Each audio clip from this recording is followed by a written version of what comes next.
We live in a very funny time, don't we? You have a little device in your pocket that can give you access to almost all of the accumulated knowledge of human history. In an instant, you can get a summary of a 1,000-page book in 10 minutes. You can watch a lecture from a brilliant professor at twice the normal speed while you're making breakfast. And the promise of all this is that you can get smarter, faster, you can learn anything you want. You can become an expert in a weekend. There are all these courses and apps and techniques, speed reading, photo reading, all these tricks that claim they can just pour information directly into your brain like filling a bucket with water. But does it work? You do all this, you read all the summaries, you listen to all the podcasts, and you collect a lot of facts, a lot of jargon, a lot of names and dates, and you feel like you're learning, you feel productive. But if I were to stop you a week later and ask you to explain one of those ideas from the ground up in your own words, what would happen? For most of us, there's a kind of fog. You can remember the headline, you can remember a few key phrases, but the deep understanding, the actual substance of the idea, it's just not there. It's like you visited 100 cities in a day. You have a camera full of pictures, but you don't know anything about the people or the culture. You were just a tourist. This is the great information trap. We have become so obsessed with the quantity of information we consume that we have forgotten to pay attention to the quality of our understanding. We are drowning in information, but we are starving for wisdom. We are becoming masters of trivia, experts in the superficial. These speed learning tricks, they don't teach you how to think, they teach you how to recognize.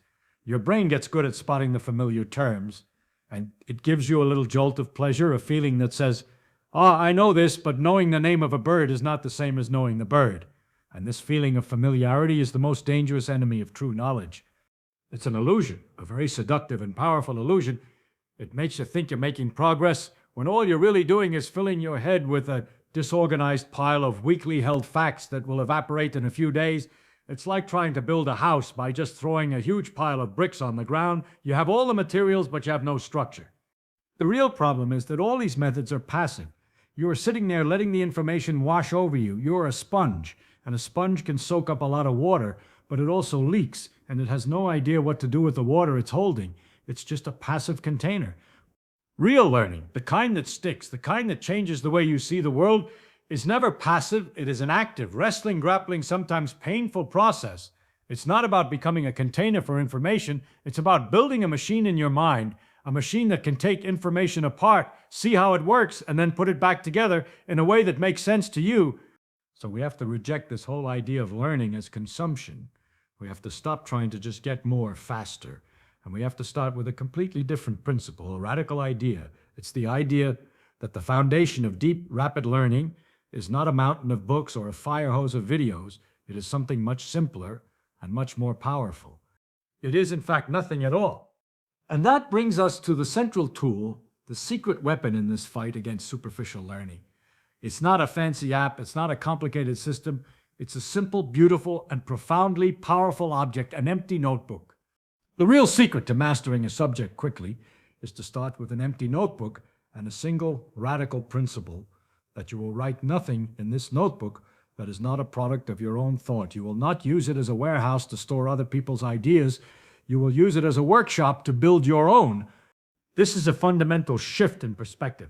Think about how we're taught to take notes. We listen to a lecture and we copy down what the professor says. We read a book and we copy down the important sentences. We become scribes, transcribing information from one place to another. But the information takes a shortcut. It flows from the source, through our hands, onto the page, but it never really passes through the deep analytical part of our minds. An empty notebook used correctly makes this impossible. A blank page is a challenge. It's an invitation. It doesn't ask you, what did you hear? It asks you, what do you understand? It doesn't have any lines to fill in or boxes to check. It is a wide open space where you are forced to become the creator, not just the consumer of knowledge. The power of starting with nothing is that it forces you to build from the ground up. You can't just jump to the complicated parts. You have to start with the very first, most basic principles. You have to ask yourself, what is the most fundamental idea here? And you try to write it down. And that simple act is the beginning of all real understanding. It seems slower, doesn't it? To start from scratch instead of just reading a summary. But this is one of the great paradoxes of learning. Building your own understanding on a solid foundation of first principles is ultimately much, much faster than constantly relearning a pile of disconnected facts that you've passively absorbed. Building on bedrock is slow at first, but you only have to do it once. Building on sand is fast, but the structure keeps collapsing, and you have to keep starting over. This notebook is your tool for finding the bedrock. It's also the most honest mirror you will ever find. It does not lie. When you try to explain an idea in your own simple words on that blank page, and you can't do it, the empty space on the paper is a perfect reflection of the empty space in your mind. It shows you with perfect, brutal clarity exactly what you do not understand.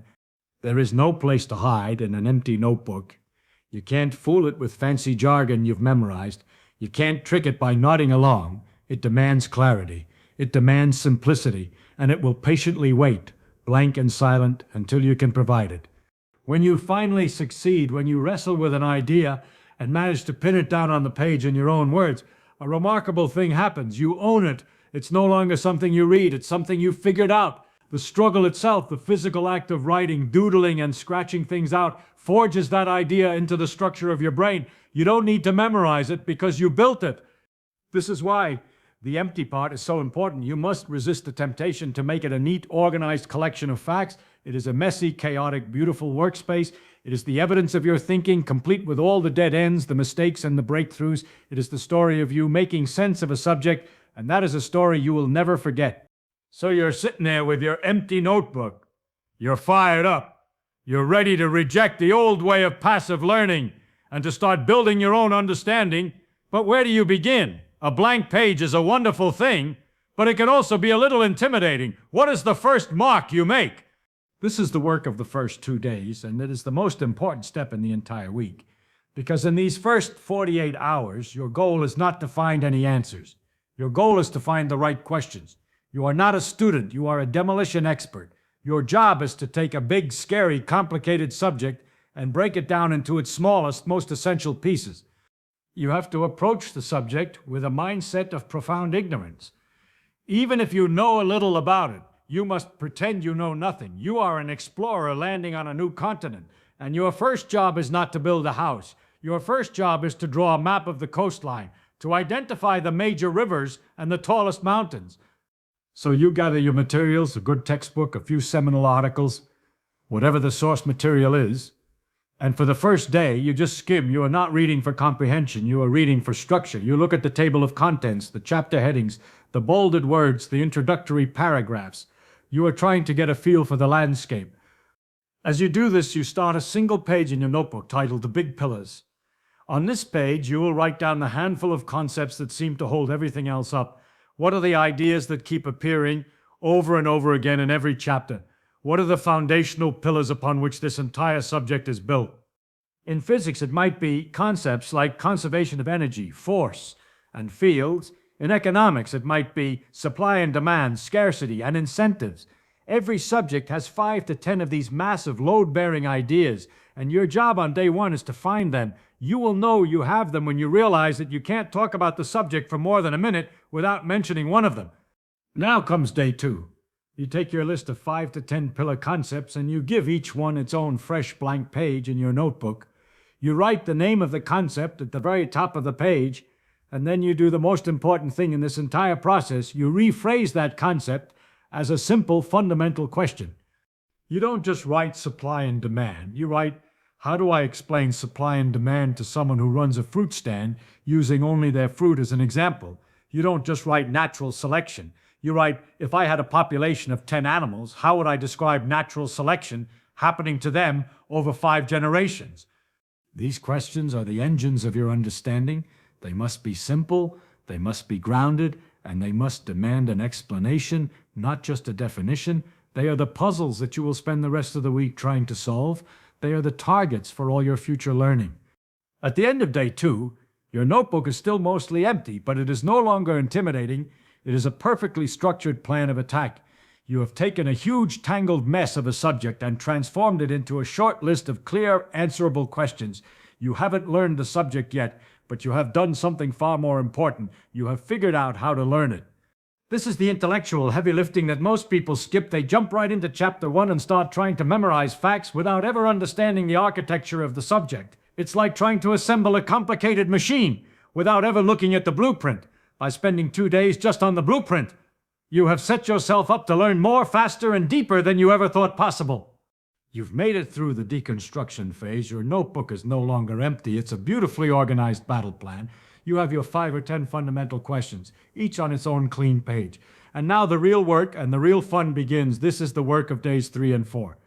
The mission for these 2 days is to answer the questions you wrote. But there is a very strict set of rules, a set of rules designed to make it difficult. Because the difficulty is the entire point. The first rule is the most important. You must try to answer each question without looking at your source material. You must use only what is already in your head.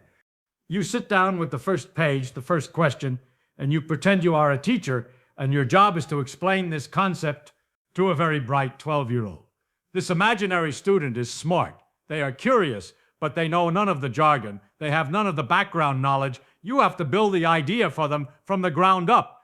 So you start writing, and almost immediately you will run into the second rule: no jargon allowed. You are forbidden from using any technical term without first breaking it down into painfully simple language. If you have to use the word entropy, you first have to describe it as the tendency for things to get messier over time. You cannot hide behind a fancy word. Instead of jargon, you must lean on the third rule. You must use analogies and metaphors. You must connect a new abstract idea to something old and concrete that your imaginary student already understands. You might say the flow of electricity in a wire is a bit like the flow of water in a pipe. This analogy might not be perfect, but it's a bridge. It's a starting point for real understanding. And as you struggle to find the right words, the right analogy, you will feel a certain kind of friction, a mental pain. You'll write a sentence, and you'll read it back, and you'll think, no, that's not it. That's not clear enough. And you'll scratch it out and try again. This feeling of frustration, this struggle, is not a sign that you are failing. It is the sound of your brain learning. This struggle is the mental equivalent of lifting a heavy weight. The strain you feel is the tearing of your mental muscles. And it is in that tearing that all the growth happens. Every moment you spend fighting for a simpler explanation. You are forging a new, stronger neural connection in your brain. You are not memorizing, you are understanding. As you go through this painful but productive process, you will inevitably hit a wall. You'll come to a point in your explanation where you simply cannot proceed. You'll realize you don't actually know how point A connects to point B, or you'll use a word and realize you can't explain what it means. This is a moment for celebration. When you find one of these walls, you take your pen and you draw a big circle around that part of your explanation, or you write a big question mark, or you write in the margin, I don't get this part, this is a knowledge gap, and you have just found gold. By the end of day 4, your notebook pages will be a mess.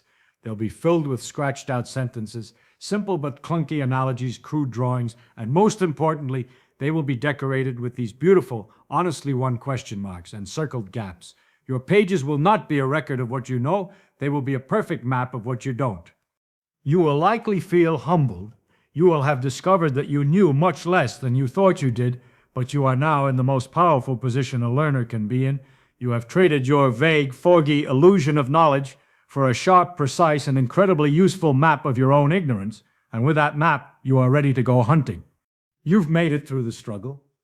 You've wrestled with the ideas, and you have emerged, not with a perfect understanding, but with something far more valuable, a perfect map of your own ignorance. Your notebook is filled with these beautiful, honestly earned gaps, and now, on day 5, you get to go hunting. This is the day you finally allow yourself to go back to the source material, the textbooks, the lectures, the articles, but you are no longer the same person who skimmed these pages on day 1. You are not a passive tourist anymore, you are a detective, and you have a very specific list of clues to find. Your mindset for this day is that of a hunter. You are not wandering through the forest hoping to stumble upon something interesting. You have a list of targets, the gaps you circled on days 3 and 4, and you will not waste your time on anything else. This is a surgical strike. Before you even open a book, you start a new clean page in your notebook, and you write down your hit list. You go through your messy explanation pages, and you list out every single gap, every question mark, every point of confusion. This is your mission for the day. Now compare this to the old way of learning. The old way is to just reread a chapter, hoping that this time it will magically stick. Your eyes glaze over, you highlight a few sentences that look important, but you're not really engaged because you don't know what you're looking for. The new way, your way, is completely different. You look at the first item on your hit list, what is the real connection between X and Y? And you open the textbook with that single specific question in your mind. Your brain is now in a high alert search mode. You are actively scanning the text, interrogating it for the one piece of information you need. And when you find it, when you find the paragraph or the diagram that explains the connection, you will feel a little jolt, a flash of insight, but your job is not done. This is another crucial moment where most people fail. They find the answer and they passively copy it into their notes. You will not do this. You will read the explanation, you will make sure you understand it, and then you will close the book. You will turn back to your original messy page in your notebook, to the place where the gap is circled, and you will try to write the explanation in your own simple, dumbed-down words. You must translate the expert's language into your own. This act of translating, of forcing the idea through your own brain, instead of just letting it pass through your eyes and hand, is what cements the knowledge, because you struggled with the question first. The answer now has a place to land. It has context. It's not just another random fact. It is the missing piece of a puzzle you have been working hard to solve. And that feeling, that little click, as the puzzle piece falls into place, is the real reward. It's a moment of genuine discovery, and it is intensely satisfying. You work your way through your hit list, one gap at a time. Hunt, find, translate, and with each gap you fill, your messy map of ignorance gets a little clearer. This is the secret to the speed. This is how you master a subject in a week. You don't do it by reading faster. You do it by reading less, but with more focus. 1 hour of this kind of targeted active hunting is worth more than 10 hours of passive unfocused rereading. It is the very definition of working smart, not hard. You've made it through the intellectual wilderness. You've deconstructed the subject. You've wrestled with the ideas. You have hunted down your own ignorance and filled the gaps. Your notebook is no longer a map of what you don't know. It's a messy, beautiful, hard-won map of what you now truly understand. And now, for the final 2 days, you get to become a storyteller and a teacher. The work of day 6 is synthesis. It's about taking all the individual puzzle pieces you've so carefully crafted and snapping them together to see the big picture. You've spent your time looking at the individual trees. Now you get to see the beauty of the entire forest. You are going to tell the story of the subject. You start with a few fresh blank pages in your notebook. You look at your first core concept page, now filled with your simple explanation. Then you look at your second and you ask yourself a new kind of question. How does the first idea lead to the second? What is the connection? What is the narrative? You begin to write a single flowing story that connects all of your pillar concepts. You explain how the idea of scarcity naturally leads to the idea of supply and demand, which then leads to the idea of incentives. You are finding the narrative arc of the subject, the logical path that connects all the big ideas into one coherent whole. This is the final layer of understanding. As you write the story, you'll refine your analogies. You'll smooth out your explanations. You are not just creating a study guide. You are creating the script for the lecture that you are about to give. By the end of day 6, you will have a short, simple, elegant narrative that summarizes the entire foundation of the subject. And that brings us to the final day, day 7. The mastery test. After all this work, all this building, all this struggle, this is the moment of truth. And the test is not a multiple choice exam. It is the purest and most honest test of knowledge there is. You have to teach it to someone else. You must find a willing volunteer, a friend, a partner, a family member, and you sit them down, and with your notebook closed, you try to teach them the subject. You tell them the story you wrote on day 6. You use your simple analogies. You draw your crude diagrams on a whiteboard or a napkin. You try to build the idea in their mind, just as you built it in yours. This is the ultimate feedback loop. You will know instantly which parts of your understanding are still a little fuzzy, because your student will get a confused look on their face. They will ask a question that you stumble to answer. Their confusion is a perfect mirror for any remaining lack of clarity in your own head, and that's wonderful. It's the final polish. Now, let's be honest about the title of this little adventure. Have you mastered the subject in a week? Well, no, you are not a world-leading expert. You do not know every nuance and every detail, and that was never the goal. To claim you could do that in a week is an insult to real expertise. But you have done something much more important. You have mastered the foundation of the subject. You have built a solid, robust, and permanent mental scaffolding in your mind. You now know how to think in this subject, and you have a structure to which you can add new details for months and years to come. you have conquered the core, and that is the truest form of mastery. This isn't a one-time trick, it's a repeatable process. It's a way of being. It's a method for staying curious and engaged for the rest of your life. The world is full of fascinating subjects, and you now have the one tool you need to explore any of them, an empty notebook, and the courage to start from scratch. You know, if you've stayed with me through this whole week, through this whole process, it says something about you. It says you're serious about the real work of learning. If you found this useful, do me a favor and give the video a like, and subscribe if you want to tackle more ideas like this together. And as a little signal to the rest of us, if you made it this far, leave a comment with the words empty notebook in it. It'll let us know you're one of the builders. Thanks for learning with me.